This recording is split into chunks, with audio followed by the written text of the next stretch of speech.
Господи Исусе Христе, Сине Божий, помилуй меня грешного. В името на Отца и Сина и Светия Дух.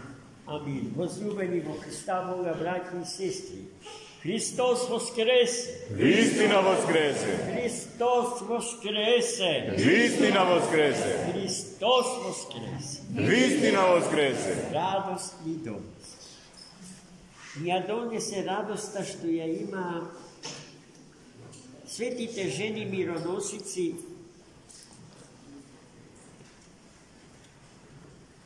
откако дознаа, први се разбира од сите, попрви од сите, дека Христос е жив, дека воскресе. И тие имаа средба со него. Од таа средба Христос ги подсети да им пренесат на светите ученици, светите апостоли, за ветувањето што им го даде, дека во Галилеја повторно ќе се види. Жените мироносици таа порака им ја пренесува на светите апостоли, но тие не веруваа дека е така. Ама веднаш потоа двајца од апостолите, Свети Јован Богослов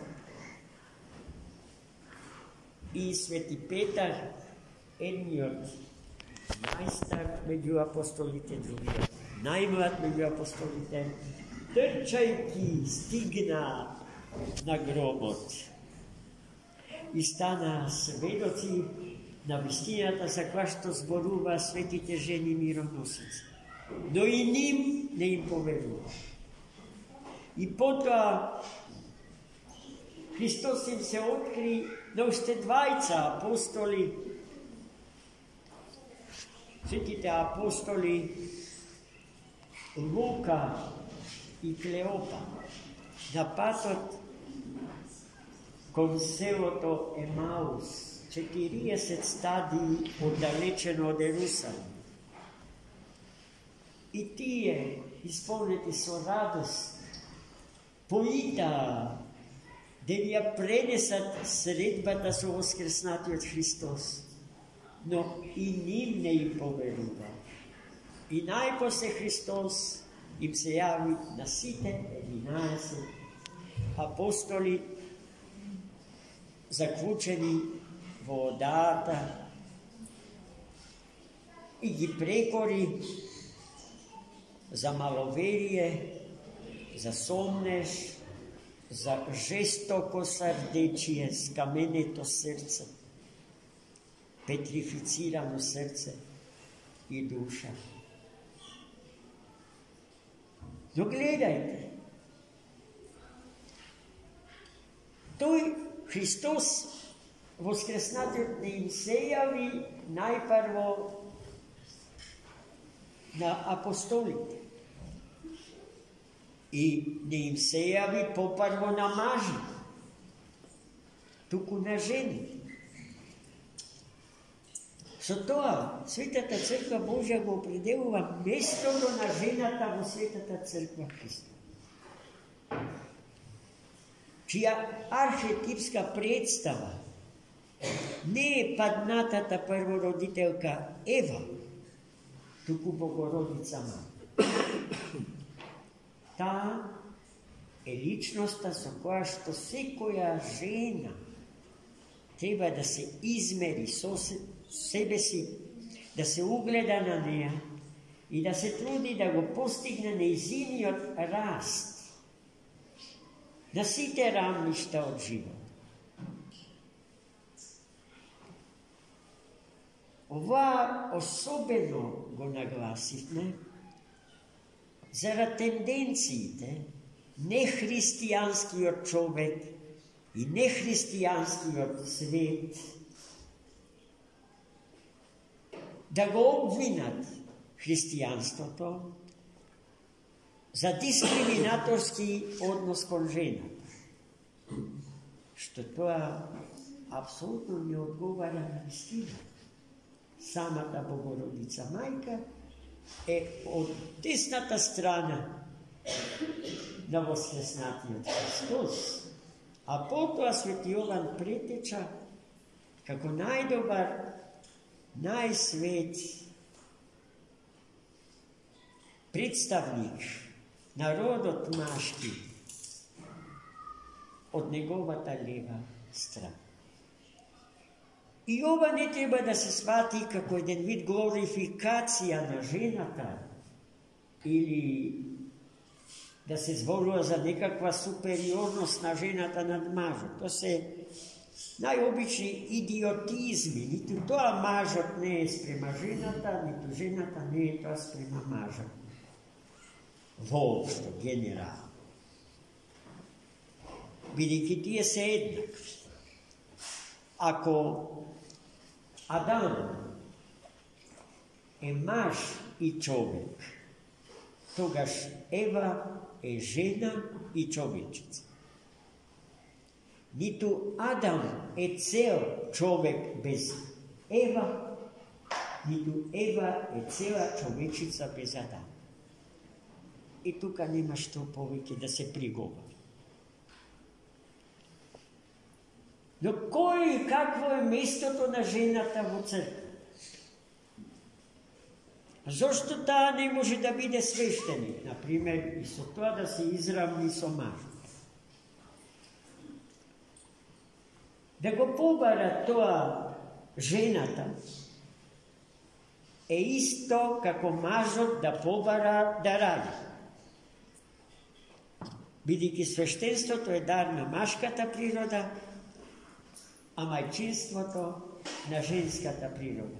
И тука не се остава простор за приговор. Не станува збор за дискриминација, за некаков недостаток или фалинка на машката или на женската природа, туку просто за специфичност и за диференција специфика, тоа што во философијата се нарекува така. Без тоа, како ќе разликуваме машко од женско? Просто кажам. Но гледајте, тоа што треба да ни падне во очи е следно. Жената не е статист во животот на црквата, во животот на светот, во брачната заедница, во семејната заедница, наречена домашна црква. Таа е активен чинител. Во што ја согледаме незиното активно дејство во животот на црквата. Во улогата што светите жени мироносици денес славени ја има.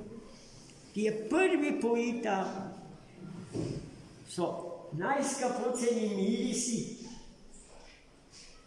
да го посетат гробот Христов и со нив, според древниот еврејски обичај, да го помажат телото на мртвото тело Христов. Ама и до тоа, и до погребението, светите жени мироносици, како сенка го следеа животот на Христа и учествуваа во мисијата на Светата Црква. Тоа жената треба да биде и денес, а не гледач, посматрач, навивач од трибини, туку играч, да игра активно, да учествува во креирањето на духовниот живот. Бидејќи Господ неа ја обдари со неброени дари. Вистина е дека дарови на сите дарови за жената е можноста да биде сопруга и мајка. Бидејќи по-неповторливо, по-оригинално, по-возвишено уметничко, односно творечко дело odrađanjето na nov život nema. Što je posveto i što je povoljno to? Ništa. Но жената не е само тоа. Таа може да биде научник, уметник.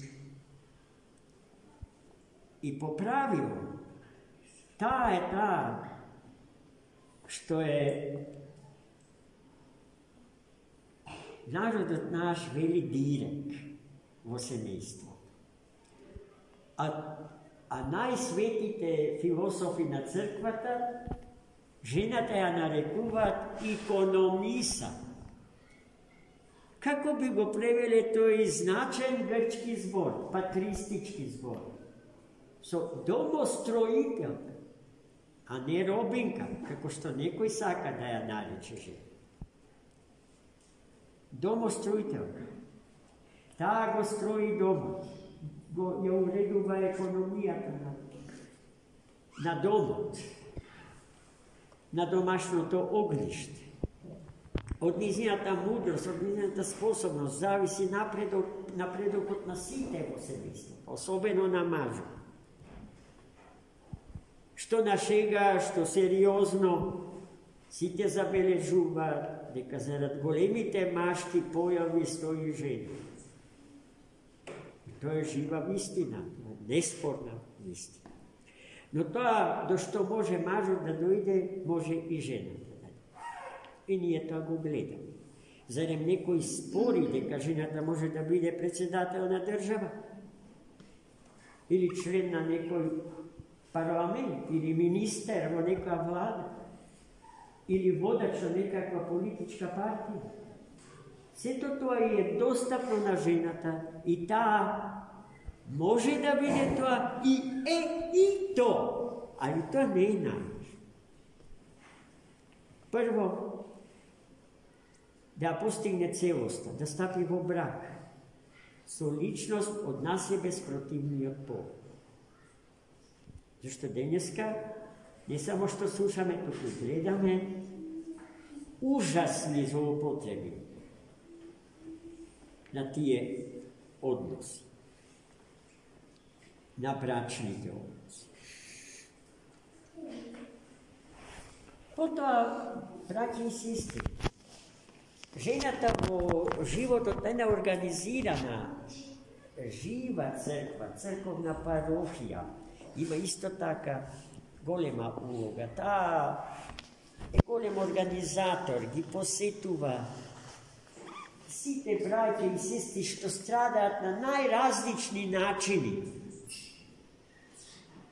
Незината љубов и грижа за секој што страда, а е член на Светата Црква Божја, е оноа што светите жени мироносици требаше да го направат со мртвото тело Христово, носејќи ги скапоцените мирис.